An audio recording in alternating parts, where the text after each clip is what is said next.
kita langsung saja mendengarkan materi yang akan disampaikan oleh Ustadz kita, juga sahabat kita, teman kita, juga insya Allah jadi kiai kita, Ustadz Imamuddin Muhtar LC.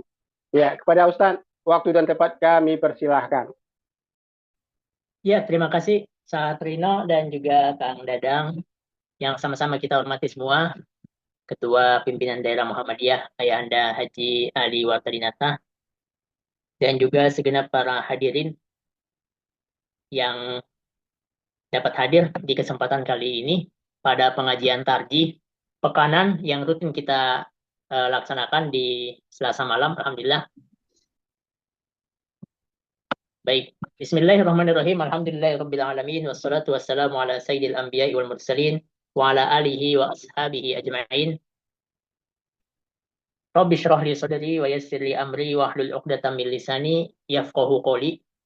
Kita bersyukur kepada Allah Subhanahu wa taala atas segala limpahan nikmat yang begitu banyak. Kita bersalawat kepada baginda Nabiullah Muhammad sallallahu alaihi wasallam, suri tauladan kita, uswatun hasanah kita. Semoga Allah Subhanahu wa taala istiqomahkan kita menjadi pengikut baginda Nabiullah Muhammad sallallahu alaihi wasallam.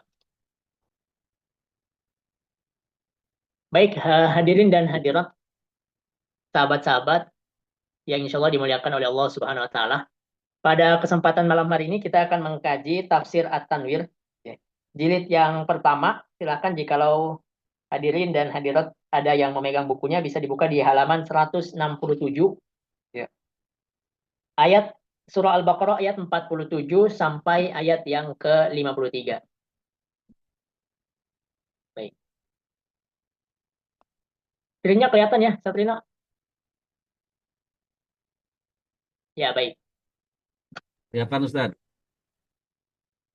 Ya, tafsir At-Tanwir surah Al-Baqarah ayat 47 sampai 53. Sebagaimana yang kita ketahui bahwa proyek tafsir Muhammadiyah itu adalah bagaimana mengupayakan khususnya Majelis Tarjih dan Tajdid, ya. Bagaimana mengupayakan proyek tafsir At-Tanwir ini selesai, ya. Karena sampai hari ini yang ada yang telah dicetak itu baru 2 jilid, ya. Yang pertama warna biru, yang kedua warna merah sampai surah Al-Baqarah selesai. Ya. Dan Ketua Majelis Tarjih dan Tajdid Pimpinan Pusat Muhammadiyah Dr. Hamim Ilyas, ya, beserta dengan para jajaran pimpinan berusaha untuk menyelesaikan tafsir At-Tanwir ini rampung hingga 30 juz, itu targetnya tahun 2027. Ya. Dalam rangka 100 tahun Majelis Tarjih dan Tajdid yang berdiri sejak 1927, itu direncanakan selesai tafsir At-Tanwir ini tahun berapa? Tahun 2027.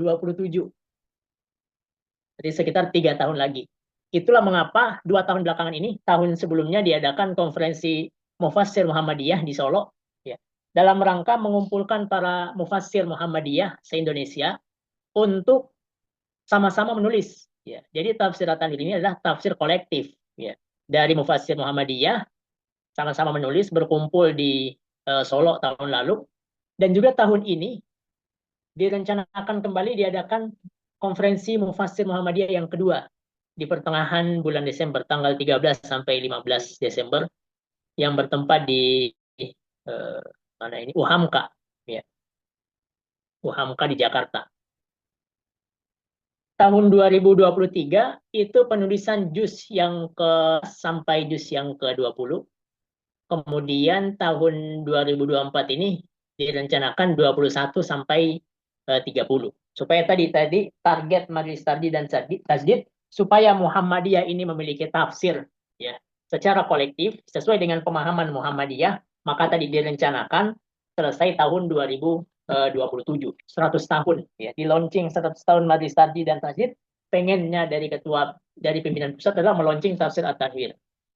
Tafsir At-Tanwir ini sendiri memiliki ciri khas dibandingkan tafsir-tafsir yang lain, karena kita tahu Muhammadiyah secara perorangan memiliki tafsir, ya, Buya Hamka dengan tafsirnya Al-Azhar, ya, atau juga pimpinan wilayah Muhammadiyah pada saat itu dari Aceh, Tengku Hasbi As-Siddiqi, ya, dengan tafsirnya An-Nur, ya, namun itu perorangan, ya.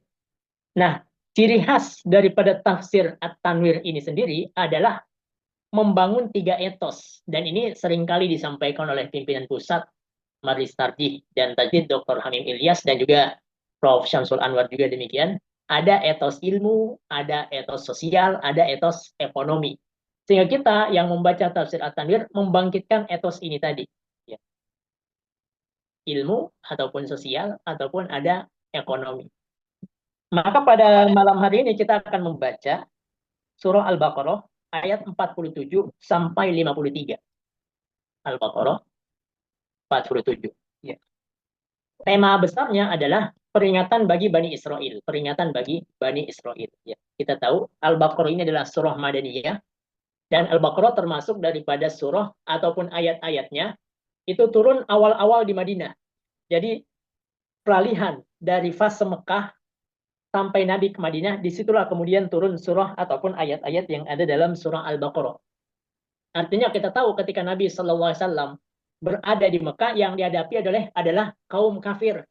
Maka ayatnya, Qul ya ayyuhal kafirun. Sedangkan ketika Nabi sudah sampai di Madinah, maka yang dihadapi Nabi itu ada orang Bani Israel, ada bangsa Yahudi yang sudah menempati tempat tersebut sebelum kedatangan Nabi Muhammad Sallallahu Alaihi Wasallam. Itu bangsa Yahudi, ya. Bani Nadir, Bani Qainuqa, ya, Bani Quraizah dan juga yang lainnya. Maka Nabi Shallallahu Alaihi Wasallam di antara ayat yang turun kepadanya, yang Allah wahyukan kepadanya melalui malaikat Jibril adalah ayat yang bercerita tentang Bani Israel, yaitu nenek moyang daripada Yahudi itu sendiri. Ya. Nah, kita baca terlebih dahulu ayatnya. A'udzu billahi minasy syaithanir rajim. Bismillahirrahmanirrahim. Ya Bani Israil اذكروا نعمتي التي أنعمت عليكم وأني فضلتكم على العالمين واتقوا يوما لا تجزي نفس عن نفس شيئا ولا يقبل منها شفاعة ولا يؤخذ منها عدل ولا هم ينصرون وإذ نجيناكم من آل فرعون يسومونكم سوء العذاب يذبحون أبناءكم ويستحيون نساءكم وفي ذلكم بلاء من ربكم عظيم وإذ فرقنا بكم البحر فأنجيناكم وأغرقنا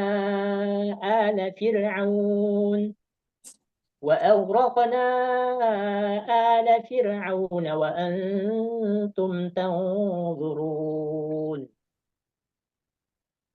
وإذ واعدنا موسى 40 ليلة ثم اتخذتم العجل من بعده وأنتم ظالمون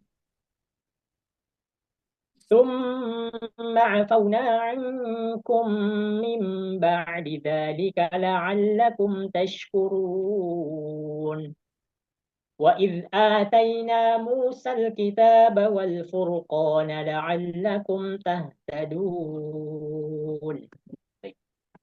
Nah, ini ayat yang akan kita baca terjemahannya dan kita lihat tafsir At-Tanwir, ya, apa yang disampaikan dalam kitab At-Tanwir tersebut. Jadi pembahasan utamanya adalah masih berkaitan dengan ayat-ayat sebelumnya, ya, yaitu tentang Bani Israel. Wahai Bani Israel, ingatlah nikmatku yang telah aku anugerahkan kepadamu. Sesungguhnya aku telah melebihkan kamu semua daripada semua umat di alam ini pada masa itu. Takutlah kamu pada satu hari kiamat, yang seseorang tidak dapat membela orang lain sedikit pun. Syafaat dan tebusan apapun darinya tidak diterima, dan mereka tidak akan ditolong. Ingatlah ketika kami menyelamatkan kamu dari Fir'aun dan pengikut-pengikut Fir'aun. Mereka menimpakan siksaan yang sangat berat kepadamu. Mereka menyembelih anak-anak laki-lakimu dan membiarkan hidup anak-anak perempuanmu. Pada yang demikian terdapat cobaan yang sangat besar dari Tuhanmu. Ingatlah ketika kami membelah laut untukmu. Lalu kami menyelamatkanmu dan menenggelamkan Fir'aun dan pengikut-pengikut Fir'aun, sedangkan kamu menyaksikannya. Ingatlah ketika kami menjanjikan petunjuk Taurat kepada Musa melalui munajat selama 40 malam. Kemudian kamu Bani Israel menjadikan patung anak sapi sebagai sesembahan setelah kepergian Musa, kepergiannya. Dan kamu menjadi orang-orang yang zalim. Setelah itu, kami memaafkan kamu agar kamu bersyukur. Ingatlah ketika kami memberikan kitab Taurat dan Furqan kepada Musa agar kamu memperoleh petunjuk. Baik hadirin yang dimuliakan oleh Allah Subhanahu wa taala, ya. Jadi ayat ini tentu berkaitan dengan ayat-ayat sebelumnya, ya. Tatkala Allah Subhanahu wa taala juga memerintahkan kepada Bani Israel untuk bersyukur, mengingat Allah, mengingat nikmat Allah Subhanahu wa taala. Jadi ayat tentang Bani Israel di dalam Al-Qur'an, khususnya dalam surah Al-Baqarah ini dimulai dari ayat yang 40, ya. Dan ayat 40 itu bunyinya awalnya sama dengan ayat yang 47, yaitu memerintahkan kepada Bani Israel untuk mengingat nikmat Allah Subhanahu wa taala.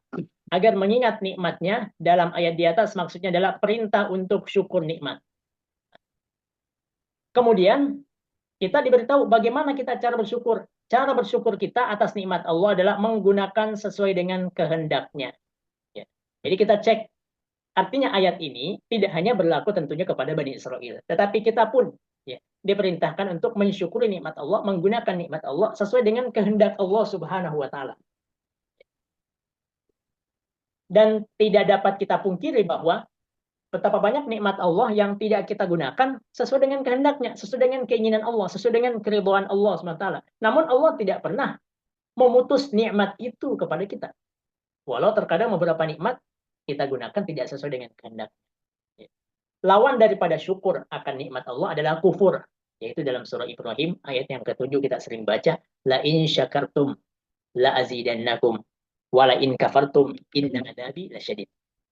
Artinya, ketika seseorang tidak syukur, maka dia beralih kepada yang lain, yaitu kufur akan nikmat Allah SWT. Jadi cara bersyukur adalah menggunakan nikmat sesuai dengan keinginan Allah SWT. Apa keinginan Allah? Di sini katakan kebaikan. Ya. Jadi nikmat kita gunakan, nikmat dari Allah kita pakai untuk kebaikan. Mata kita melihat kebaikan. Telinga kita mendengar kebaikan, mendengar ayat-ayat Allah, hadir dalam pengajian. Ya. Hadir dalam kegiatan-kegiatan yang mengandung syiar agama. Itu kebaikan. Ya. Melakukan kegiatan-kegiatan yang menumbuhkan keimanan, meningkatkan keimanan, menambah keimanan kita kepada Allah Subhanahu wa taala. Melaksanakan syiar-syiar persyarikatan yang notabene itu adalah kebaikan. Maka itu adalah cara mensyukuri nikmat Allah Subhanahu wa taala. Syukur nikmat adalah menggunakan nikmat itu untuk berbuat baik. Nikmat yang digunakan untuk kebaikan akan memberikan dampak positif bagi diri yang bersyukur dan juga masyarakat. Berarti sebaliknya, nikmat yang diselewengkan akan membawa dampak negatif bagi diri yang diberikan nikmat dan juga bagi masyarakat. Nikmat Allah berikan lingkungan yang subur, tanah yang subur, lingkungan yang asri, kita jaga lingkungan kita. Islam memperhatikan. Ya. Bagaimana lingkungan tersebut dijaga, bagaimana tanah tersebut dikelola. Islam memperhatikan hal tersebut. Maka kita sebagai muslim yang diberikan nikmat tersebut, kita syukuri dengan menggunakan sesuai dengan keinginan Allah Subhanahu wa taala. Nah, Bani Israel itu diperintahkan kepada Allah, diperintahkan oleh Allah Subhanahu wa taala untuk syukur nikmat. Ya. Dan itu sudah sejak ayat 40, ya. Karena ayat ini 47 rangkaian dari ayat pertama, yaitu ayat 40 sampai 46. Ya.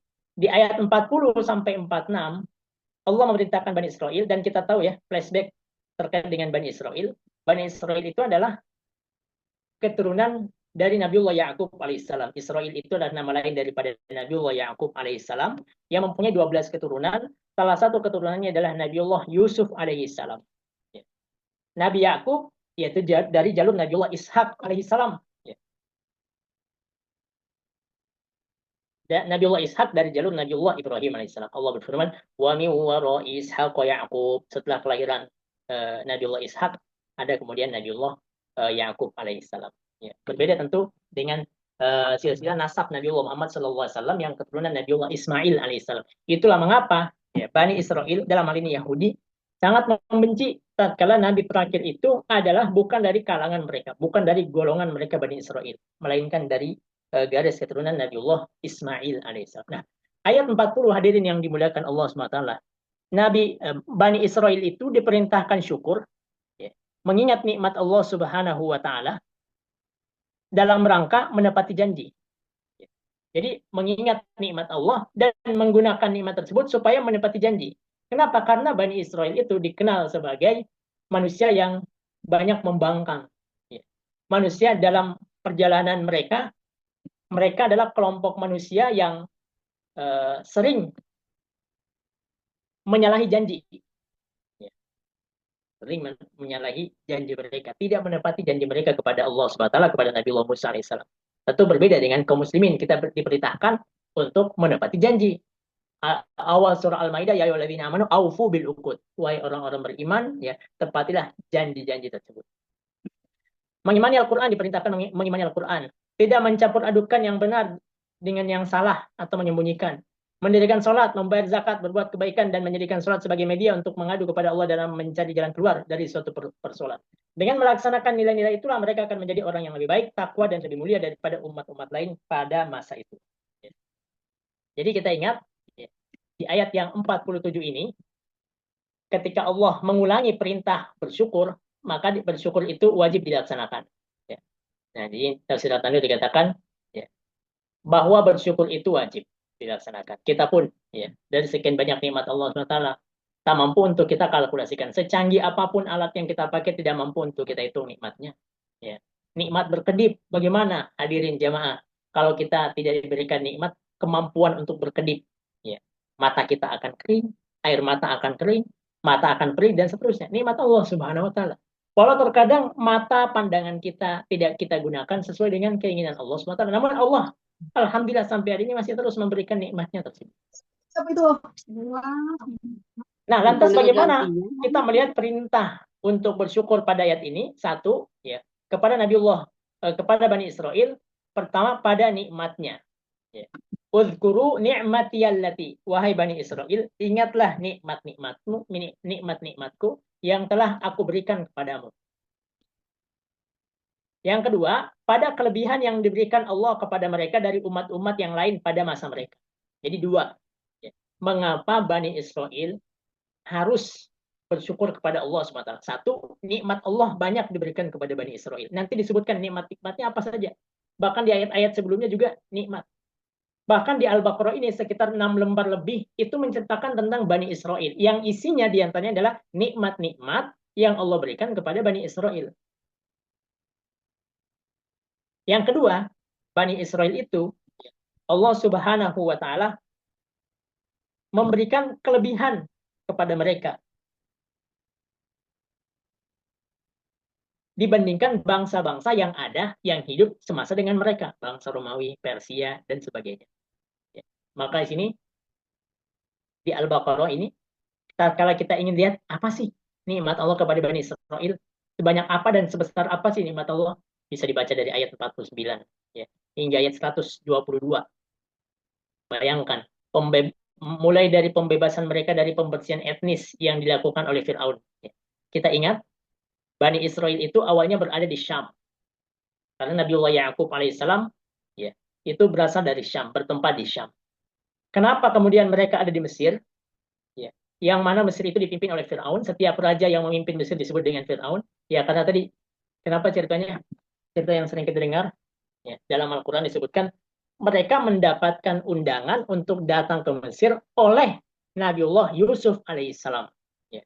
Jadi cerita Nabiullah Yusuf alaihissalam diasingkan oleh saudaranya, kemudian saudaranya membuat berita hoax kepada ayahnya Yusuf, kemudian sampai secara singkat Nabiullah Yusuf alaihissalam sampai ke Mesir, ya, hingga menjadi bendaharawan Mesir. Maka di awal juz 13 Allah berfirman menceritakan tentang Nabiullah Yusuf, ya, qala ja'alni ala khazainil ard inni hafidun alim. Ya. Jadi Yusuf meminta untuk dijadikan bendaharawan. Kenapa? Karena Yusuf tahu bahwa dia mampu untuk menjadi menteri keuangan lah saat itu. Ya, mempunyai kemampuan dalam mengelola keuangan. Maka dia cerita Nabiullah Yusuf alaihissalam, ya, tatkala terjadi paceklik di Syam, saudara-saudaranya datang ke Mesir. Dan kita tahulah cerita Nabiullah Yusuf, tidak perlu kita ulang di sini. Di situ Nabi Yusuf mengatakan, Wa'tuni bi ahlikum ajma'in. Datangkan semua keluarga kalian, datangkan ke Mesir. Ya. Nabi Yusuf bilang, wa qala dukhulu Misra insyaallah. Masuklah kalian ke dalam Mesir dalam keadaan aman. Ya. Sampailah kemudian Bani Israel itu bertumbuh, berkembang ya di Mesir. Ya. Namun yang terjadi, apa yang terjadi di Mesir? Pembersihan etnis, genosida yang dilakukan oleh Firaun. Berarti Firaun ini mungkin bisa kita katakan sebagai raja pertama yang melakukan genosida, yaitu pembersihan etnis. Bagaimana tidak? Gimana bentuk genosidanya Firaun? Ya. Di ayat yang ke-49, yuzabbihuna abana'akum wa yastahyuna nisa'akum. Mereka menyembelih anak-anakmu, anak laki-laki dibunuh oleh Firaun. Ya, di zaman Nabiullah Musa alaihissalam. Wa yastahyuna nisa'akum, membiarkan hidup anak perempuan. Pada yang demikian itu terdapat cobaan-cobaan yang besar dari Tuhan. Nah ini, di antara nikmat yang Allah berikan. Mereka dibebaskan dari pembersihan etnis oleh Fir'aun. Dan kita tahulah bagaimana kemudian Nabiullah Musa membawa keluar Bani Israel daripada kejaran Fir'aun. Sampai pertolongan Allah atas penderitaan mereka di Gurun Sinai. Nah, nanti setelah kisah Fir'aun, kisah mereka di Gurun Sinai, kemudian diberinya mereka kitab suci Taurat. Dapatnya mereka masuk kembali ke negeri mereka dan kejayaan yang mereka peroleh pada masa pemerintahan Nabiullah Sulaiman. Mereka berkuasa. Kelebihan mereka disebutkan pada ayat 123 hingga ayat 136. Kelebihan mereka Allah Subhanahu wa taala ya, dari ayat 123 hingga ayat 136. Contoh lain, kenikmatan yang diberikan kepada mereka ya. Agama tauhid Islam kepada nenek moyang mereka, Nabi Ibrahim. Kita tahu Nabiullah Ibrahim alaihissalam Abul Anbiya, bapaknya para nabi ya. Sosok bapak tauhid Nabiullah Ibrahim alaihissalam. Dan kita tahu bagaimana kisah Nabiullah Ibrahim alaihissalam ketika masih muda, ketika menghadapi Namrud, ya kita tahu kisahnya bagaimana tentang hal tersebut terjadi. Nah, jemaah sekalian yang dimuliakan oleh Allah Subhanahu wa taala. Berikutnya nikmat yang diberikan kepada mereka, dipilihkan agama itu bagi mereka, dipilihkan agama mereka. Sampai diangkatnya anak-anak dan cucunya menjadi nabi. Maka nabi terbanyak itu adalah dari kalangan Bani Israel. Nabiullah Yusuf alaihissalam, Nabiullah Musa alaihissalam, Nabiullah Daud alaihissalam, Nabiullah Sulaiman alaihissalam, Nabiullah Isa alaihissalam, dan juga nabi-nabi yang lainnya dari kalangan Bani Israel. Baik. Hadirin dan hadirat jamaah sekalian yang dimuliakan oleh Allah Subhanahu wa taala. Telah disebutkan tadi. Nah, perintah bersyukur ini juga berlaku bagi umat Islam, ya. Karena nikmat Allah bagi kita itu pun ya, sungguh sangatlah banyak. Nikmat Allah kepada kita, nikmat agama tauhid, alhamdulillah. Kita menjalankan agama Islam, kita menjalankan agama tauhid. Ya. Kita tidak menyembah patung, kita tidak menyembah sapi, kita tidak menyembah sesembahan yang lain. Yang kita sembah adalah Allah Subhanahu wa taala. Ya. Yang itu juga adalah Tuhannya para nabi-nabi terdahulu. Dari Nabiullah Adam hingga Nabiullah Muhammad sallallahu alaihi wasallam. Dan yang kedua, kekuasaan yang besar sampai pernah menjadi satu-satunya super power dunia ya, kepada kaum muslimin. Ya. Bahkan mengalahkan Romawi dan Persia. Kenikmatan yang ketiga bagi kita umat Islam ya, diberi kemuliaan sebagai umat terbaik Allah Subhanahu wa taala sebagaimana di ayat yang sering kita baca ya, Ali Imran ayat 110, kuntum khairu ummatin. Maka tiga nikmat besar ini dan juga nikmat-nikmat yang lainnya hendaklah menjadikan kita itu ya, sebagai manusia bersyukur. Ya. Manusia yang senantiasa mensyukuri nikmat Allah Subhanahu wa taala. Nah, kalau ternyata kita setelah diberikan nikmat tersebut tidak disyukuri, maka apalah bedanya? Maka tidak ada bedanya dengan Bani Israel. Kita lihat Bani Israel. Ketika nikmat itu tidak disyukuri dan mereka mungkin terlena karena kehormatan itu, mereka pun kalah dan terjajah. Ya, mereka kalah dan terjajah. Mereka tak tentu arah di Gurun Sinai. Apabila masih juga tidak memperbaiki diri, mereka akan hancur diganti oleh Allah Subhanahu wa taala dengan umat lain yang lebih baik. Nah, jadi ini perintah kepada Bani Israel untuk mengingat daripada nikmat Allah Subhanahu wa taala. Baik, di ayat berikutnya Allah menyebutkan tentang konsep syafaat. konsep syafaat. Allah berfirman, "Wattaqu yawman la tajzi nafsun an nafsin syai'a." Takutlah pada hari di mana seseorang tidak dapat membalas membalas orang lain sedikit pun. Syafaat tidak diterima. Nah, ini syafaat tidak diterima. Jadi, singkatnya, syafaat di dalam Al-Quran ataupun hadis-hadis, itu ada ayat-ayat ataupun hadis-hadis yang menafikan daripada syafaat. Ya. Contoh, Al-Baqarah ayat 48. Artinya nanti kita lihat, silahkan bisa dilihat. Pada saat pengadilan Allah di akhirat nanti, tidak akan ada seorang pun yang diizinkan Allah untuk memohonkan pengampunan atau paling kurang meringankan hukuman bagi orang lain. Hukum yang berlaku bagi Bani Israel itu berlaku pula bagi umat Islam.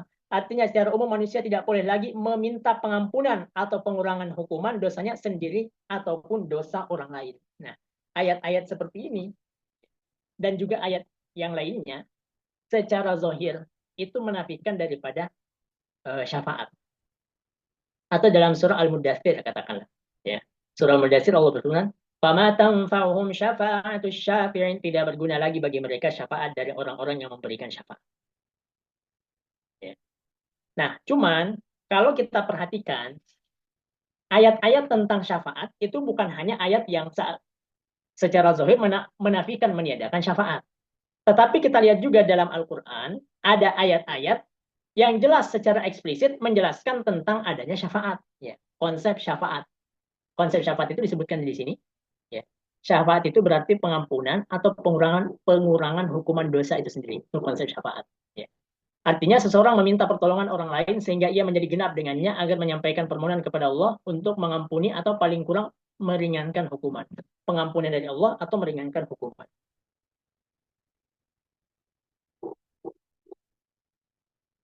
Contoh, ayat yang menjelaskan tentang adanya konsep syafaat. Ya.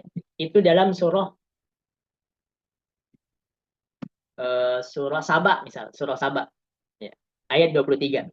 Allah berfirman, "Wala tanfa'u syafa'atu 'indahu illa liman adzina lah. Hatta idza fuzzi'a an qulubihim qalu madza qala rabbukum." Qalul haqqa wa huwal 'aliyyul kabir. Allah Subhanahu wa taala berfirman yang artinya tiadalah berguna syafaat di sisi Allah melainkan bagi orang yang telah diizinkannya memperoleh syafaat. Ya. Berarti syafaat itu ya, tidak keluar daripada izin Allah Subhanahu wa taala. Ayat-ayat yang menafikan syafaat menurut para ulama adalah syafaat bagi orang kafir. Ya. Syafaat bagi orang kafir. Ataupun dalam tafsir At-Tanwir dikatakan mereka yang tidak mungkin memperoleh syafaat itu adalah mereka yang tidak melaksanakan sholat, tidak membantu orang miskin, hidup hanya untuk bersenang-senang materi dan tidak percaya pada akhirat yang merupakan hari pertanggungjawaban setiap perbuatan. Ya. Dengan demikian dosa-dosa yang tidak akan mungkin memperoleh pengampunan adalah dosa-dosa vertikal seperti tidak percaya kepada akhirat, ya, tidak sholat, ya. Ataupun dosa-dosa besar horizontal seperti tidak adanya kepedulian sosial, ya, dan yang lainnya. Nah, ayat ini tadi juga, ayat yang tadi kita baca, ataupun ayat yang lainnya, menjelaskan adanya konsep syafaat. Khususnya syafaat Nabi Muhammad SAW, kita kenal dalam hadis syafaatul uzma. Ya. Syafaat dimulainya hisab. Itulah mengapa Nabi SAW menjelaskan bahwa setiap Nabi itu doanya mustajab. Doanya mustajab. Ya. Dan setiap Nabi itu mempunyai doa pamungkas. Ya, doa pamungkas. Setiap Nabi punya doa pamungkas.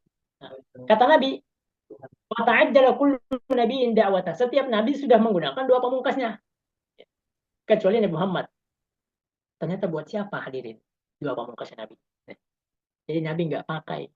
Nabi Nuh sudah menggunakan doa pamungkas. Nabi Musa sudah menggunakan doa pamungkas. Nabi Isa. Nabi-nabi yang lainnya. Semua Nabi. Kecuali Nabi Muhammad.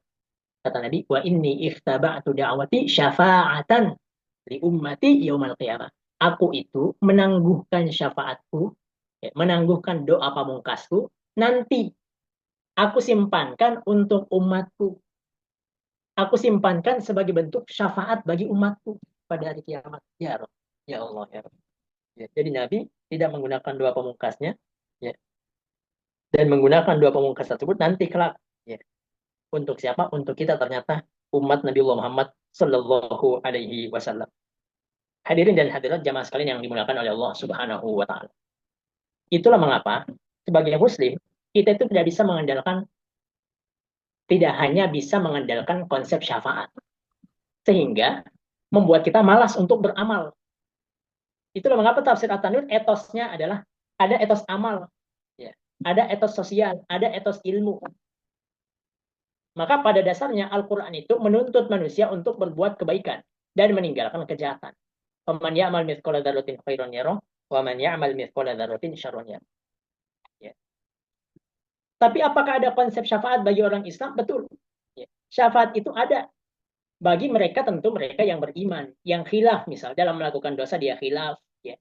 Dosa-dosanya adalah bukan dosa yang besar secara vertikal dan horizontal sebagaimana tadi kita telah jelaskan. Dan yang mengajukan syafaat itu, ya, diantaranya adalah para malaikat, Nabiullah Muhammad SAW, khususnya ya, Nabiullah Muhammad SAW. Ya. Itulah mengapa Nabi diantara hadisnya secara eksplisit menjelaskan tentang syafaat. Diantara syafaat itu adalah amal soleh kita. Bacalah Al-Quran karena sesungguhnya Al-Quran menjadi syafaat. Nah, gitu. Iqra'ul Quran fa innahu ya'ti yaumal qiyamati syafi'an li ashabihi. Nah, selain konsep syafaat, ini tadi kita sudah jelaskan. Nih. Illa man adina lahu rahman wa radiya lahu qawla. Jadi konsep syafaat itu tidak terlepas juga daripada izin Allah Subhanahu wa taala. Jadi Allah Maha melihat kepada siapa akan diberikan syafaat. Pada hari tidak berguna syafaat kecuali dari orang yang telah diberi izin oleh Allah yang Maha Pengasih dan yang dari dia perkataannya. Ayat yang lain. Ya la ma baina aydihim wa ma khalfahum wa la yashfa'una illa liman irtada.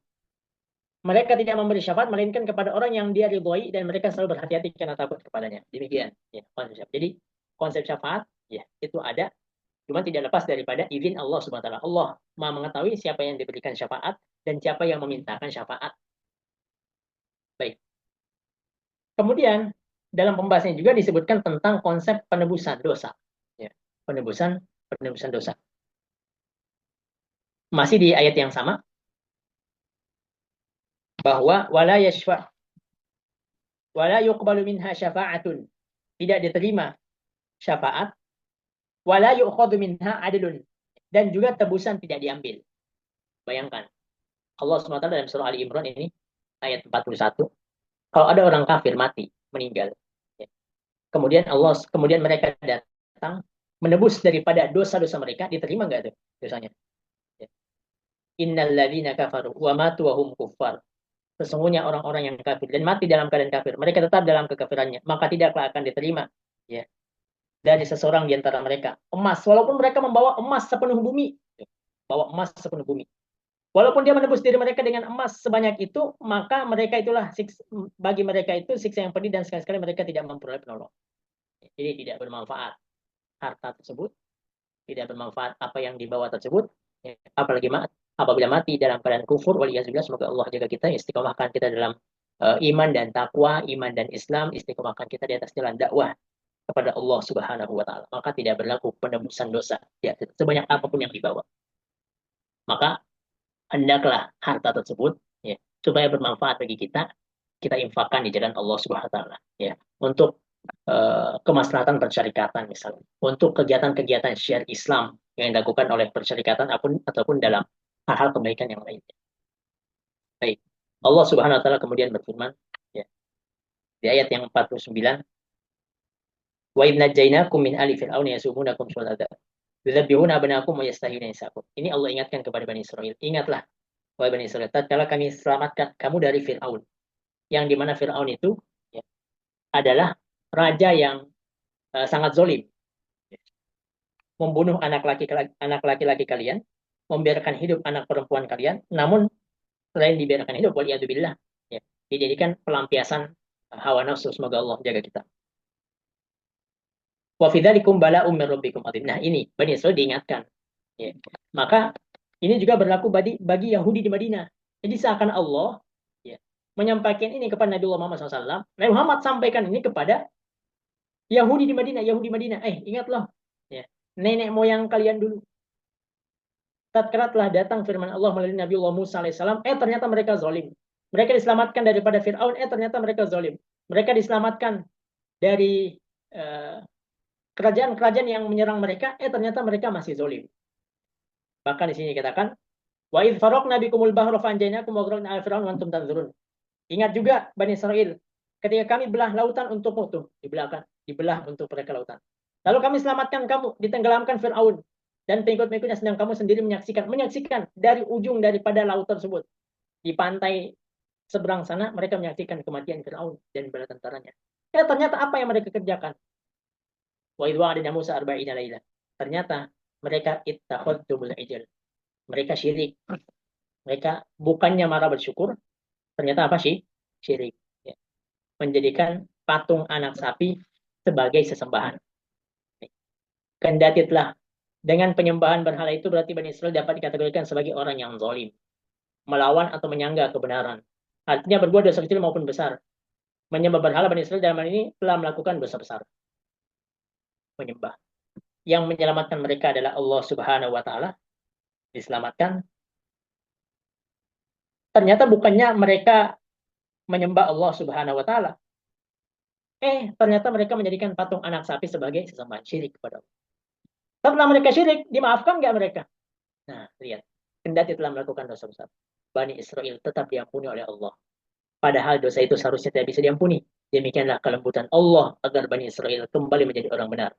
Mereka seharusnya bersyukur atas terlepasnya mereka dari perbudakan Fir'aun. Musuh mereka itu bahkan dihancurkan. Bersyukur dengan menggunakan nikmat yang telah diberikan oleh Allah sesuai dengan tuntunannya. Ternyata Bani Israel tidak melakukan. Justru melakukan sebaliknya, yaitu menyembah berhala. Ya. Mereka kemudian dimaafkan oleh Allah. Itulah nikmat yang telah diberikan Allah kepada mereka, yang seharusnya mereka syukuri.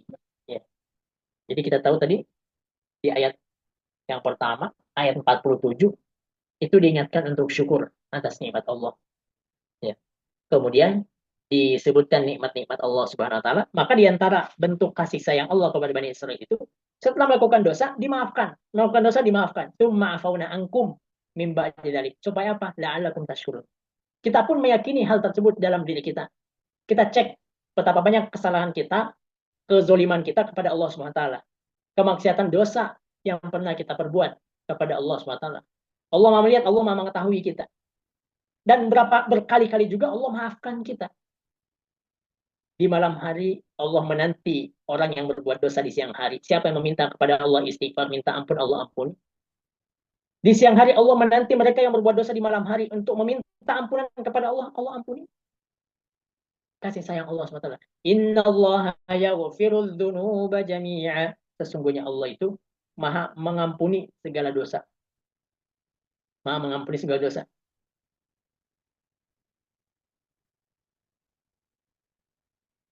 Nah, ya, maka ayat ini menjadi pelajaran bagi kita, ya, bagaimana sikap Bani Israel yang senantiasa membangkang atas nikmat-nikmat yang telah Allah berikan kepada mereka. Perilaku Bani Israel zaman Nabi Musa itu seharusnya menjadi pelajaran bagi Bani Israel zaman Nabi, yaitu tidak meniru perilaku nenek moyang mereka tersebut. Mereka hendaknya beriman dan menjadi orang baik, bukannya menjadi penentang. Mereka hendaknya beriman menjadi orang baik, bukan menjadi penentang hebat kebenaran. Ya, karena di Madinah pun mereka senantiasa menentang dakwah Nabiullah Muhammad Sallallahu Alaihi Wasallam. Nah, inilah mungkin yang dapat kita baca pada pengajian kita di malam hari ini berkaitan tentang bagaimana Allah memerintahkan kepada Bani Israel bersyukur, dan tentu perintah syukur ini bukan hanya untuk Bani Israel. Kita pun diperintahkan untuk banyak-banyak bersyukur kepada Allah Subhanahu wa taala. Saya kembalikan kepada MC kita saat ini. Syukran Ustaz Imam. Ya, terima kasih, dan juga terima kasih juga buat teman-teman semuanya yang masih setia menemani kita, mendengarkan tausiah, mendengarkan ilmu, mendengarkan tafsir yang dibacakan, yang disampaikan oleh sahabat kita, teman kita, Ustaz Imam Bin. Sebelum kita akhiri, mungkin ada yang bertanya. Ada pertanyaan dari teman-teman, silahkan mengajukan pertanyaan bagi yang ingin bertanya. Masih ada waktu 7 menit lagi. Mungkin ada penyampaian dari... Ya, kalau tidak ada, kita mungkin ada yang akan disampaikan oleh Bapak pimpinan daerah Muhammadiyah Kota Depok. Ayah Anda mungkin ada yang mau disampaikan? Insya Allah sedikit, Ustaz. Ya, silakan Pak Haji, silakan langsung saja sampaikan. Assalamualaikum warahmatullahi wabarakatuh. Waalaikumsalam warahmatullahi wabarakatuh. Assalamualaikum warahmatullahi wabarakatuh. Alhamdulillah, salatu wassalamu ala rasulillah wa ala alihi washabihi wa mawala ba'du. Yang saya hormati para pimpinan, wabil khusus pimpinan daerah Muhammadiyah Depok. Saya lihat ada Bapak Haji Rustam Effendi, kemudian para pimpinan cabang, ranting, para guru, Korps Mubalik Muhammadiyah, wabil khusus guru kita Ustadz Muhammad yang tadi sudah menyampaikan kajian tafsir At-Tanwir. Ustadz Rino selaku moderator dan bawa acara. Saya mendengarkan dan mengikuti kajian dari kantor PDM sambil diajak nonton bola Indonesia Arab Saudi. Jadi kadang-kadang agak terganggu kegiatannya. Mohon maaf. Alhamdulillah malam hari ini kita sudah mendengarkan kajian tafsir tadi. Ada satu yang saya ingat dari sampaikan Ustadz Imamuddin tadi, kita harus banyak beramal kebaikan, jangan ngandelin syafaat. Ini saya kira motivasi yang harus selalu kita hadirkan warga Muhammadiyah gitu, bahwa kita harus banyak beramal, berbuat baikan, beramal soleh melalui Persyarikatan Muhammadiyah. Insya Allah itu menjadi jalan kita, diberikan jalan ke surganya Allah Subhanahu Wa Taala. Kalau saya bilang ya insya Allah kita bisa masuk surga dengan amal-amal kita, nanti saya terlalu dianggap sombong gitu. Kata orang ya ada yang bilang gitu, sombong amat gitu. Atau ada yang bilang ya nanti juga ada syafaat. Padahal tadi sampaikan bahwa kita dapat syafaat dari Al-Quran kalau kita baca gitu. Kalau kita nggak baca ya boro-boro nggak bakalan dapat. Dan amal-amal soleh kita. Mudah-mudahan ini menjadi motivasi kita dalam beramal di Persyarikatan Muhammadiyah tentunya untuk Islam. Saya mengajak kembali bahwa kemarin ada 3 hal yang perlu kita lakukan. Yaitu yang pertama adalah jamaah. Kita meningkatkan kualitas jamaah kita dengan kajian-kajian seperti ini. Nambah kuantitas jamaah dengan mengajak orang untuk bisa bergabung di Persyarikatan Muhammadiyah. Dan kita selalu menghadirkan para mubalik kita, menyampaikan kajian-kajian sesuai dengan pandangan-pandangan tarjih, sehingga kemudian jamaah kita semakin kuat. Baik jamaah di ranting, di cabang, di ortom, terutama juga di masjid, insya Allah menjadi satu kebaikan yang kita laksanakan. Yang kedua adalah jariyah, bahwa kita perlu juga menguatkan jariyah kita, berinfak, bersedekah. Seperti kajian ini tentunya juga butuh support dana agar kemudian kajian kita yang sudah ke 100 berapa nih Ustaz Adam? 190 ya, hampir 200 episode. Di sini 151 ya. 151 ya, insya Allah terus bisa berjalan sampai ribuan episode. Jangan kalah sama sinetron itu. Sinetron kan masa kita enggak, kita kan perlu ada jariyah untuk mensupport itu, dan kita menjadikan bahwa jariyah itu adalah tabungan-tabungan kita dan investasi akhirat kita yang bisa kita hadirkan untuk sekolah-sekolah kita, rumah sakit, klinik kita, panti asuhan kita, dan lain sebagainya. Melalui Lajismu, insya Allah bisa kita lakukan. Yang kedua adalah pengelolaan keuangan amal usaha dengan sebaik-baiknya dan menggunakan prinsip-prinsip akuntansi modern, sehingga amal-amal usaha kita terus bertambah, secara keuangan terus meningkat, sehingga nanti bisa menghadirkan kemakmuran. Dan yang terakhir adalah jam'iyah, kita terus menghadirkan rasa semangat kita bermuhammadiyah, berjamaah. Dengan Muhammadiyah ada aturan-aturan yang harus kemudian kita laksanakan. Bapak Ibu, ada hadirin jamaah sekalian yang dirahmati Allah, tentunya semangat milad 112 harus terus kita hadirkan agar semangat kita dalam bermuhammadiyah semakin luar biasa. Kita harus banyak belajar dari para orang-orang tua kita, para pendahulu kita, bagaimana bermuhammadiyah dengan tantangan yang biasa, tapi tetap semangat. Maka nanti hari Ahad kita ada bedah buku tentang sejarah Muhammadiyah Depok. Saya berharap juga kita bisa hadir mengikuti kegiatan tersebut dalam rangka kita mengenal dan mengetahui bagaimana tantangan-tantangan di dakwah di masa lalu untuk kita perhatikan di masa sekarang dan menjadi semangat kita di masa yang akan datang. Dan juga insya Allah nanti tanggal 1 Desember sebagai puncak milad kita ada pemberian hadiah para pemenang Olimpiade Ahmad Dahlan. Kemudian juga akan dilaksanakan jalan Pawai Ta'aruf dan senam Bugarmu, satu senam yang sudah dibuat oleh PP Muhammadiyah yang kita ingin sosialisasikan dan masyarakatkan di warga Muhammadiyah Kota Depok. Nah, saya ngajak tanggal 1 Desember dengan kaos identitas Muhammadiyah, Aisyah atau Ortom bisa hadir di kegiatan tersebut. Terima kasih pada teman-teman Kosmobalik yang terus semangat dalam menyelenggarakan kajian ini, dan saya kira juga sudah mulai hidup channel YouTube dari Kosmobalik. Mudah-mudahan subscribernya terus bertambah, video-video tentang tuntunan juga semakin banyak, dan hal-hal lain dalam berdakwah ini terus berkembang. Semoga Allah Subhanahu wa taala selalu memberikan kemudahan pada kita dalam berdakwah lari persandikatan Muhammadiyah. Sampai jumpa dalam pertemuan yang akan datang. Terima kasih. Tetap semangat, tetap bergembira, bermuhammadiyah, bersungguh-sungguh. Insya Allah Allah berikan dan jalan meraih ridhonya. Hidup Indonesia 2-0 melawan Arab Saudi. Demikian, Nasrullah wa batul karib wa basiril mu'minin. Wassalamualaikum warahmatullahi wabarakatuh.